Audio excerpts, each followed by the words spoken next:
Coaching is in the same sphere as mentoring, consulting, teaching, and even therapy. Coaching is about discovering what people do best and maximizing that and helping them figure out their best path forward. The first thing we have to do to overcome a challenge is to understand what the challenge is.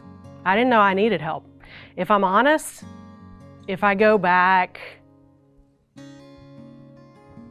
to the early part of my career, if I'd had the language I have now, my career would have looked a lot different.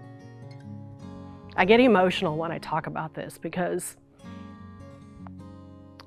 these are the things that coaches can bring out in people. They help them deal with the crap that happened early on.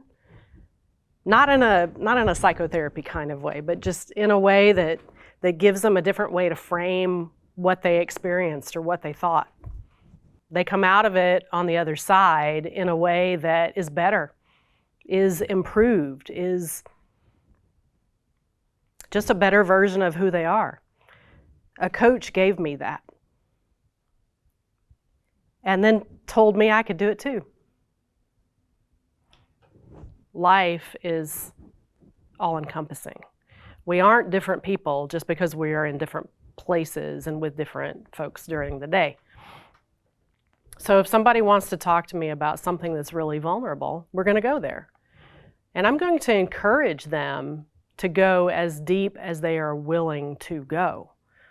One of the things I've learned over the past probably 4.5, 5 years in coaching is that if the client is willing to dig in and uncover the deepest, darkest recesses of the challenge that they're facing and be humble about it and completely transparent and open about it, they can fix the problem.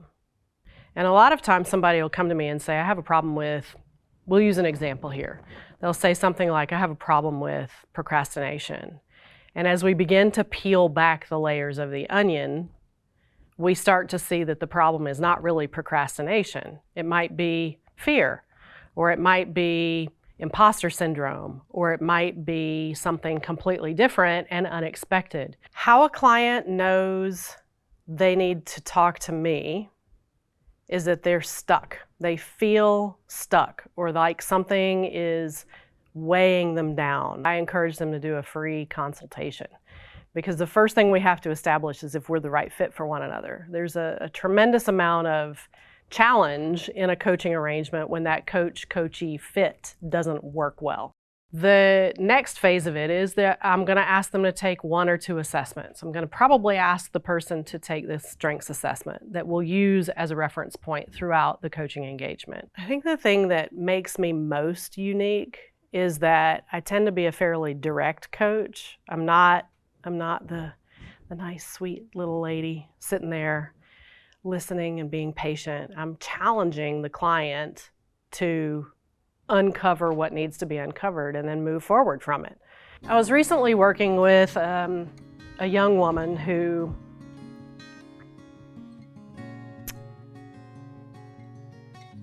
she was really down on herself. She couldn't understand why things weren't going the way she wanted them to go. She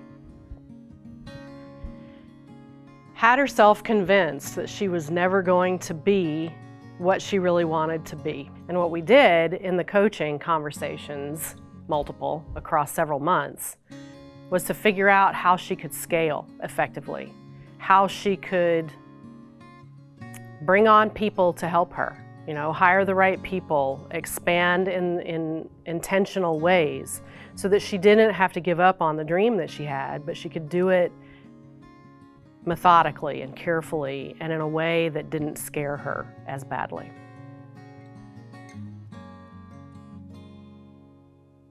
When you're ready to do the work, I can help you do the things you currently think you can't do. We'll get in there, we'll figure out what needs to be let go, we'll figure out what needs to be developed or created, and we'll map out a plan to get you where you want to be.